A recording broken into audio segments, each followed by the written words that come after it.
Scott Hilton, Scott Talks.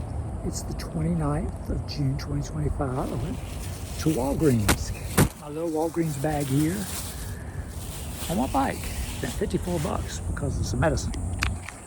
The allergy season had kicked in. My wife was trying to get Mucinex D, and of course it was out. So I went, you had to get it through the pharmacy. There were little cards at the top that you grabbed the card and walked over to the pharmacy, and they checked me out there. Cool. Got some Bear Lodos, she wanted that. Got some scissors I wanted, Scotch brand, the red handle. I love these. This is a bigger one I'm putting in the garage. The odd thing is the one that's a little smaller that I love too. I put on my lawnmower. And you're like, the lawnmower? Yeah, I gotta. Every time I need a little job or something, I always add it to my little stash. And then I don't have to go back in the garage and get it. I take my water bottle with me, this one or another one. When I'm mowing grass, I've got a little thing like on my bike to hold the water bottles. It's up. Let's see if you can see it at the top, holding the coffee. Hopefully you saw that. And that's on my lawnmower. It's on, I rigged it up so it would be there, and I could, anytime I stop, you just push this and squirt it, or you unscrew a swelled up bottle or whatever you got, a regular water bottle, whatever you refill it, put it in there, boom. I've got little tools to dig with when I have to fix things or get a weed out. And I've got this smaller version of these scissors with me. And what I do, there's a place in the front of the yard where there's this trimming, and I hit it with a weed eater, and it kind of curves in and then does an L like this. So the weed eater doesn't get in that L shape real well. The grass is still a little high. So I just do it like a haircut. I'll pull it out, snip, snip, snip, and I've got nice, even, low edge right there where it's really bad. And then there's a place where the edger has to spin, and it gets right close to the concrete. I don't like it hitting the concrete. So I just took those scissors and right on the edge and edge the grass. Any places that's got a little jaggy, give it a quick edge with the scissors. Now I got a nice yard. So I love these Scotch brand scissors. They're great little scissors. Smaller ones are usually my go-to, but this big one I'm putting in the garage. Might need it for opening things and things like that. Whiteout. I've got some whiteout. I've been using it like paint because it is latex paint. It was invented, if you don't know that. If you are familiar with the band The Monkees from the 60s, Michael Nesmith, he usually had the toboggan on. His mom was a school teacher, and she she knew the science teacher at Michael's school, the chemist, and she was a secretary, I'm sorry. And she always had to retype things when they made a mistake back in the day. And she said, I need to fix this. So she worked with the science chemistry teacher at the high school, got some latex paint, thinned it out, got a little bottle, and she started painting over the mistakes that were the same color as the white paper. And all the secretaries wanted some. And all of a sudden, she formed her own company, and the rest is history. And Michael didn't have to play with the Monkees much anymore in the reunions. Every once in a while he would show up. They didn't really like it, but he'd show up. And I needed some highlighters. And I was like, where are our highlighters? They're probably boxed up somewhere because we're still unpacking from our move. So I got 2 highlighters. Always good to have that for my list of when I'm going out mowing or doing weeding and different things. I've noticed I always go in, close the garage door, go back. So I use my Post-it notes and I pop them up there, and then I have to add a little Gorilla Tape at the top to keep them from falling because they're in a hot garage. But I write little notes. When you get the weeding, you want the rubber gloves. They got a nice Scott brand, of course, because I'm Scott Hilton. You got a nice 5-gallon bucket to drag around. I cut up a pool noodle and made it on the handle and taped it up with some Gorilla Tape, which probably is the wrong thing, but made it thicker so I could put a heavier dirt and stuff in there, and it wouldn't be like hurting your hand. But I'm trying that out right now. I'm always experimenting, changing things. I've got a little digger for weeds that's got a little fork-like prong on the end, just a little nub of a piece at the end, just kind of open like, just a little bit. And it's on a long staff, and you got a handle, and you dig into there and pop that weed out.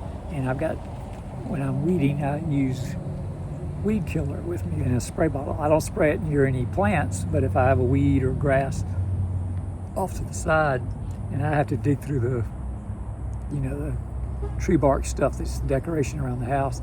Push that all aside, pull out a weed or pull out a big piece of grass that's growing where it shouldn't be growing. I give it a little squirt with a squirt bottle. One of those big squirt bottles, you know, because I've got a 5-gallon bucket. And then I throw weeds and grass in the bucket and I walk around the house. And when I'm done, dump it in my debris. I have a debris thing, there's videos on that. But it's like a big 39-gallon. You can use 30-gallon plastic. I recommend the plastic over the paper bags they sell. They have those chutes at Lowe's that are blue. Home Depot has them, I think they're orange. But they're technically 39-gallon. Now you can just have a bag and pull it up and use the chute. I added 2 metal S hooks to mine. And I punched it in and put some Gorilla Tape on there and held it up and got it right up near the top so I could hold on. It does a pretty good job. They fall over occasionally because they get a little wobbly, but that's all right. They can fall in the yard. And I usually like dumping the grass that I'm working on. The front yard has just different grass than the backyard. The back's more of a St. Augustine, and the front is the nice thick stuff that they sell the houses with these days. But it requires a little moisture, and nowadays in Florida, they don't want you sprinkling, having automatic sprinklers in the back. You can have it for your plants, but they don't want you wasting water on backyards or too much on side yards. So the sprinklers are just in the fronts and a little bit on the sides right now. And that's the rules. So the nice thick grass that needs the water, fine, crappy grass, it just grows. It looks kind of green from a distance. That's what's in the backyards. And you can water it yourself. You can take a hose and go out there and water it, or get one of those sprinklers that goes back and forth and do it. But if you got it on timer, you're only supposed to do it on a certain schedule, and that's it. And you're done. So if you got new plants or new trees, you may want to water those by hand yourself. That's the deal. So I've been exercising, riding my bike, doing some shopping right here at the Walgreens. And they got a bike. Actually, I have a real bike rack that goes into the ground. That's great. I hate the ones with the bolts. Put some Gorilla Glue on those bolts to keep people from stealing. Because all I got to do is undo the bolts and take the bike. Take it off you got a chain on it or something like a chain. But if they had bolts, they'd just take it off, unscrew it, take it off, and haul the bike off. And deal with the lock with their angle grinders later, or bring an angle grinder with them and just do it in front of all these people and not give a damn. But you gotta lock up. I double lock mine with orange because I want everyone to see it's locked. Don't even walk near my bike because it's locked. Find someone else's bike to steal. And unfortunately, homeless people need, opportunities. And if you leave your bike unlocked and just run into Walgreens real quick and they see it, they're gonna take it. Why not? The worst thing that happened, they just go back to jail for something and hang out until they release them and get some free food and some free meds probably, and then get back on the street and look for another bike, or an opportunity. Ask people for money and stuff. And whatever, just my general rule used to be, don't give the homeless people that are near alcohol any money.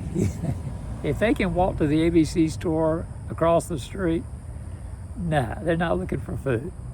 But if they're hanging out, mom with kids and dad with kids somewhere that doesn't usually serve, like the Circle K, might have alcohol. Now, technically Publix has alcohol, but they have that Publix liquor off to the side. And that's, there's food there too. So you're like, it could be for food, but you have to keep an eye on them and watch them. I had a lady at work, there was a lady in a wheelchair that was homeless, with a couple other homeless people near where we worked. And so she felt bad, so she gave her like $10-20.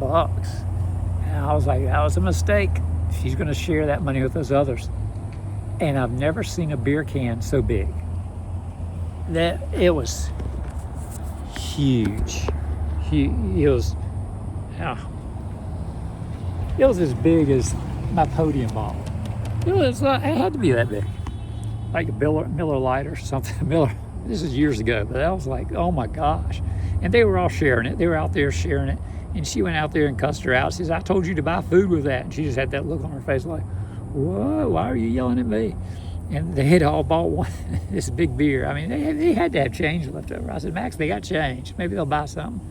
But they bought the beer right away because there was a little convenience store right there. And they were so smart. There was a McDonald's right there. They would hang out, or they'd go in the back entrance and sit there next to the bathrooms, which was kind of a blind spot back then because there weren't a lot of cameras around back in those days, and sit there and pull an empty coffee cup out of the trash and sit there like holding the coffee cup like they're drinking some coffee. They bought some coffee. And when people would walk to the bathroom, they'd hit them up for money or get them when they were leaving the bathroom. The other trick was when they were going around the corner, you have to circle around to get to in the very back is the speaker.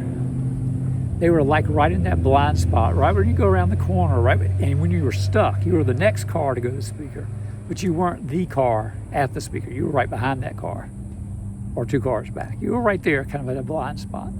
And they would just stand there and chat with people and get them money. And I was like, oh my gosh. And I was like, that's smart, that's brilliant, because they can't go anywhere. I mean, if they don't roll down the window, they can just sit there and wait for the next car. And then there was an exit off to the side that went off to a side street. They went into main traffic, because McDonald's is always main traffic, but there was a side entrance and into main traffic, not just the regular exit. They went into main traffic. And they would stand there at that side entrance and catch people as they were leaving. And, walk up and just say, hey, can I get some money?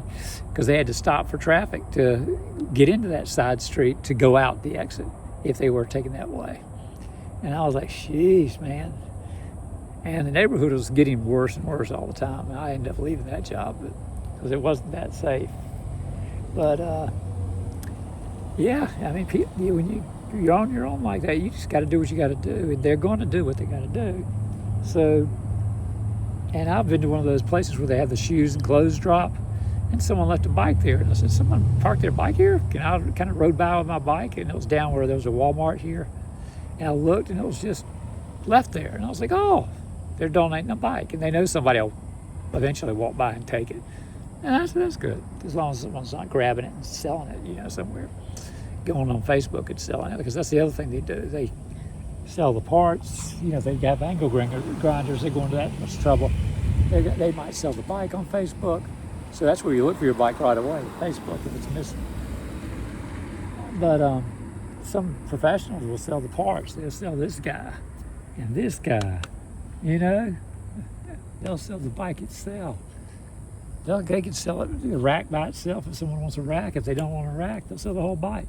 If they buy the rack, they take the rack off, and then they sell the bike without the rack in the picture. They change the picture and say, hey, nice bikes. So, yeah, that's the way it works.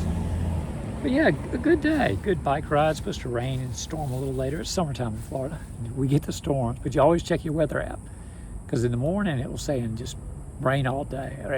Now it's like to 1 o'clock before it rains, so that's cool. So I'm gonna take this stuff back, put it on my rack. I got a little double net here. I got a rubber net here that keeps things from falling through the hole, and a big net to catch things. And we'll see you again next time. Like, subscribe, and share if you learned anything. Have a good day.